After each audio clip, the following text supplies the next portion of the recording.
An absolute secret to creating professional sounding piano parts is to use a technique called chord voicing. And this can transform the pro sound of your chord progressions just by knowing a few simple tricks that you can apply in literally minutes. So you can turn basic chords like this into lush open chords like this.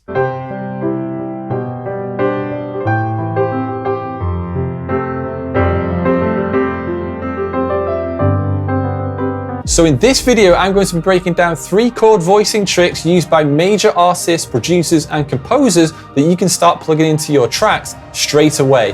Coming up.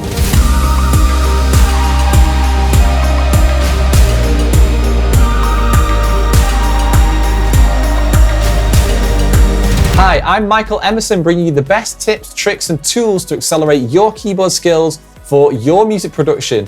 Let's get straight into it. So what is chord voicing? Well, simply defined, it's the way in which the notes of a chord are spread out across the keys. So voicing trick 1 is open voicing, and it's exactly how it sounds. If you've got a chord where you just play 3 notes close together, that is classed as closed voicing, any chords that are close together like that.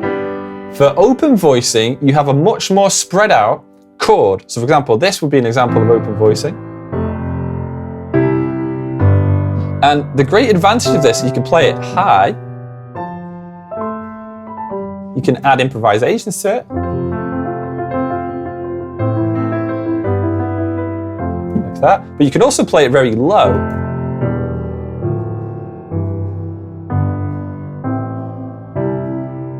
But how do you actually achieve this yourself so you can start plugging it into your own tracks? Well, the best thing to do is start with a second inversion chord, okay? So if we've got a C chord like this, the fastest way to get to a second inversion is to flip the top note G and put it on the bottom. And this will give you the second inversion shape with the root note, the name of the chord in the middle. So that would be a C chord, that would be a D minor. And then you just need to keep the same chord shape going up or down. You can even hop to different ones like that. But as long as the shape stays the same, this is going to be your core way of writing with open voicing in a set. Now, what you want to do then is add an octave or a fifth or a single note in the bass. I'm going to go for an octave like this, which is just a span of 8 notes. So it's the exact same note, just 8 notes apart.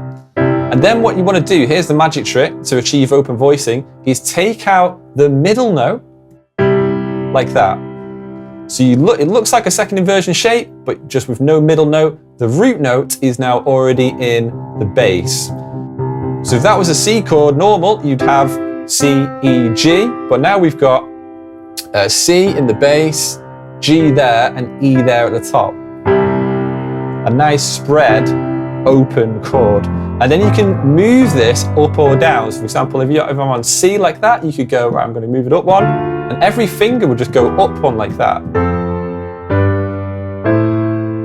And when you do get to that 7th one, it does sound horrible. So there's a little trick you can do. You can move the F to a G, and that becomes a much nicer sounding G/B chord, which is something I call the chord 7 trick, because it replaces chord 7.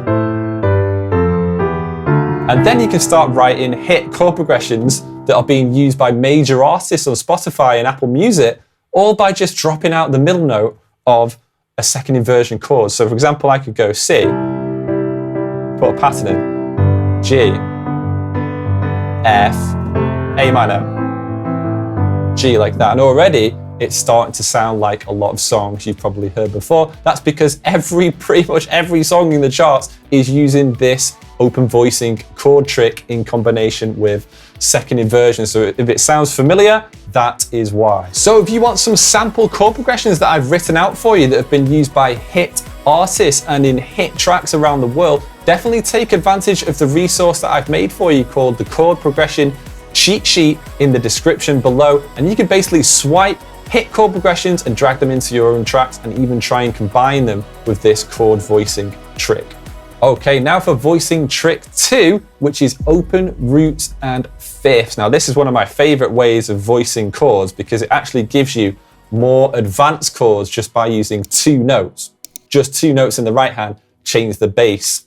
So for example, if you've got a C and a G, that would be the root note and the 5th note of the key of C. Because remember, the key of C is all white notes. So you just take a C and a G, whichever order you want to do it. You could do C, G, C like that, or you could do like that. Either or, just 2 notes if you want. I'm going to use this. And then what you do is you start putting different bass notes in, and this will create nice open voicings of the chords that are in the scale of C. And every chord will fit, including the B as well. So for example, I could go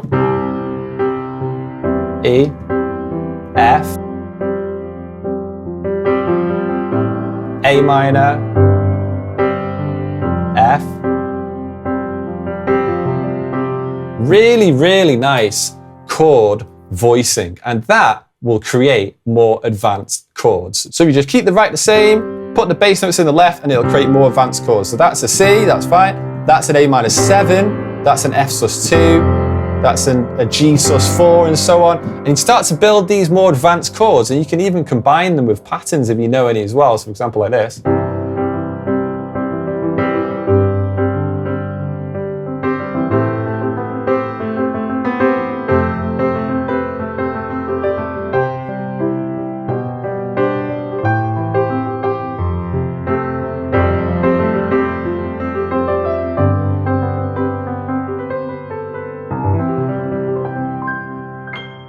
Yeah? So all I was doing there was mainly using just the roots and the fifths in the right hand, for my right hand part, and then changing the bass and putting some improvised patterns over the top. Now, if you are interested in learning some more rhythm patterns, some piano chord rhythm patterns, definitely check out my piano chord rhythm pattern video, which I'll link to in the YouTube card on the screen there, or you can check that out in the video description below. Okay, the next voicing trick I've got for you right here is the octaves in thirds trick. Now, the way you do this is quite an easy one if you know how to play octaves already, but if you don't, I'll just quickly show you.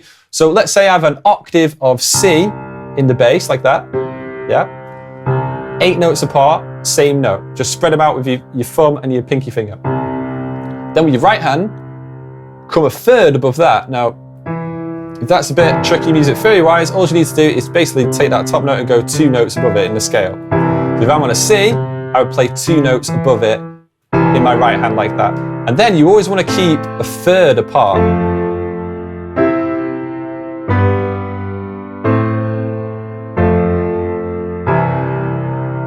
Very, very nice, strong chord voicing, so you can use it down here.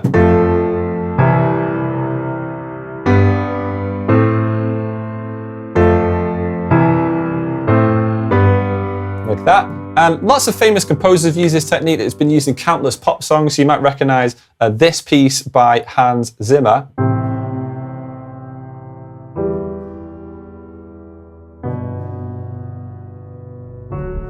Yes, that is Time, the theme to the movie Inception, one of my favorite scores of all time. But again, there's a composer that's using this trick, but it's also used in pop songs.